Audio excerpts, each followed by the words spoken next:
Alors, je dois continuer, mais je suis juste figée. Tu connais ce moment où tu sais qu'il faut te lever, faire un truc, mais c'est impossible de te bouger. Je pense qu'on est beaucoup à connaître ce flux bizarre entre deux sections. Enfin, tu mets un pantalon pour aller à l'école et tu restes coincé avec une jambe dedans fixée le plafond. Ou alors, tu rentres du boulot, t'as mille trucs à faire et tu t'assois. Et tu restes assis longtemps. En vrai, ce genre de pause est assez normal. C'est notre cerveau et notre corps qui décrochent un peu et qui rebootent. Mais chez les personnes neuroatypiques, ces blocages sont carrément un mode de vie. Vous connaissez peut-être le paralysis ADHD et si vous vous intéressez au TDAH ou inertie autistique si vous connaissez le sujet de l'autisme. Mais en réalité, ce phénomène va bien au-delà de ces deux concepts. Il touche toutes les sphères de la vie. Et dans cette vidéo, on va voir ensemble pourquoi ça arrive et comment on peut composer avec ça. Déjà, on va clarifier un truc. Le mot zoning out ou l'enlisement, c'est pas un terme officiel. C'est un mot que j'utilise pour regrouper plein de mécanismes différents. Parce que c'est pas juste être distrait ou être dans la lune. C'est tout un pan de notre façon de percevoir le monde. C'est pas juste que tu fais attention à quelque chose, c'est que tu t'y plonges jusqu'à perdre la notion du temps, jusqu'à ne plus pouvoir décrocher. Et ça peut prendre plein de formes différentes. Par exemple, une forme physique. Tu es assis, debout ou allongé, et tu ne peux plus bouger, même si tu le veux. Ou la forme moteur. Tu fais un geste en boucle, tu cliques en stylo, tu scrolles la galerie photo, tu te ronges un ongle, et si on t'interrompt, ça fait presque mal. Ou la forme cognitive. Une pensée tourne en boucle. Une phrase qu'on t'a dite, un choix que tu dois faire, et t'en sortir, c'est presque douloureux. Ou la forme émotionnelle. Tu es bloqué dans une émotion, la culpabilité, la colère, l'anxiété. Même si l'événement est passé, toi, tu y es encore. Ou la forme verbale aussi. Tu n'arrives pas à parler ou tu n'arrives pas à t'arrêter de parler. Ou la forme informative aussi. Tu as ouvert 20 onglets sur un sujet, tu relis le même paragraphe en boucle, pas parce que tu as besoin ou parce que tu n'as pas compris, mais parce que tu n'arrives pas à ne pas le faire.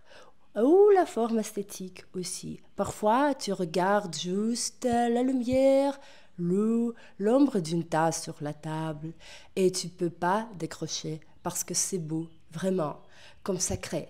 De l'extérieur, on dirait juste que tu bagues. Mais dans l'intérieur, c'est comme tomber dans un vortex. Pas de sortie, pas d'entrée, juste un tourbillon fermé.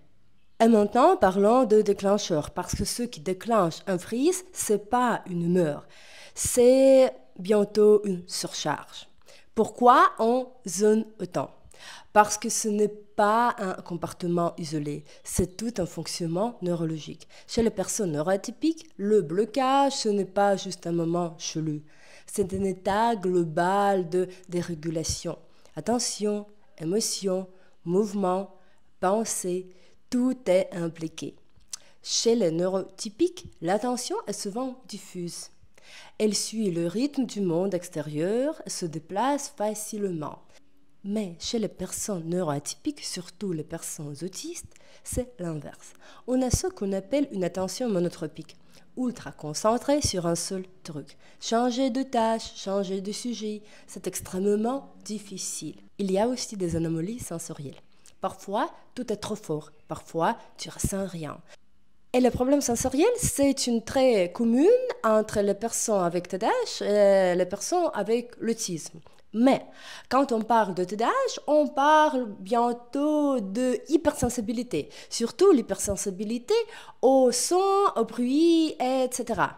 Et quand on parle de l'autisme, on parle plutôt du phénomène plus complexe, c'est l'anomalie sensorielle. Pourquoi anomalie et pas seulement hypersensibilité? Parce que chez une seule personne, On peut avoir hypersensibilité pour le bruit, par exemple, mais hypersensibilité pour l'odeur, etc. Donc, c'est le sujet le plus complexe en comparaison avec le TDAH. C'est pourquoi on dit l'anomalie sensorielle. Et ensuite, on a des fonctions exécutives qui galèrent. Lancer une action difficile, changer de direction, encore pire. Et enfin, le système d'activation est déréglé. Le corps reste bloqué en mode alerte. Et c'est là que tu frises. Tu te figes et tu zones. Alors, nous avons au moins 5 facteurs qui contribuent à notre zoning out. Donc, ce n'est pas un phénomène simple, c'est tout complexe et très difficile. Et c'est pourquoi c'est très difficile pour nous de juste cesser de le faire par un clic. Et alors, c'est pourquoi ce n'est pas de la paresse. C'est un système en surcharge. Presque toujours, le zoning arrive quand deux trucs se croisent. Une surcharge sensorielle, mentale, émotionnelle et une incapacité à se réguler. Trop de stimulation et le cerveau n'arrive plus à filtrer. Trop de tâches et le corps abandonne et le cerveau décroche. Trop d'émotions et la réponse motrice se fige. Trop de rapidité et l'attention se ferme comme une coquille. Alors c'est pourquoi c'est pas de la flemme, c'est plutôt un mode de survie pour nous. Notre régulation est out et notre système entier freeze. Alors tu rentres chez toi par exemple et tu t'assieds dans l'entrée et tu restes là. Tu raccroches le téléphone, blackout. Tu vas cuisiner et tu bloques entre deux étapes. Et beaucoup se disent, bon, ça va, t'étais dans la lune. Mais en vrai, le zoning peut être grave. Par exemple, il peut t'empêcher de sortir d'un danger, t'amener jusqu'au burn-out si tu restes bloqué sur une tâche sans t'arrêter, te piéger dans des émotions violentes comme la honte ou l'angoisse, bloquer ton corps. Tu sais que tu dois bouger, mais tu peux pas. Et ce n'est pas tu veux pas, c'est pas possible physiquement, impossible de décrocher, impossible de switcher, parce que tout ton système est figé au même endroit. Alors, qu'est-ce que peut aider avec ça? Premièrement, pas de conseils, mais de la compréhension. Le zoning out n'est pas forcément mauvais. Il apporte aussi de la profondeur, une attention au détail, une vraie immersion, une forme de beauté aussi. Mais il faut apprendre à faire la différence. Quand est-ce que ça te nourrit et quand est-ce que ça te détruit?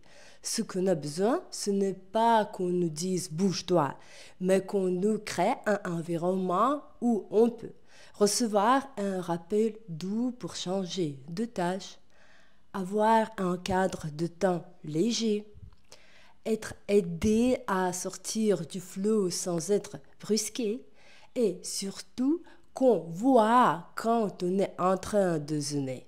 Alors c'est presque impossible de sortir d'un blocage par la volonté, mais on peut nous aider à glisser doucement hors de l'état figé.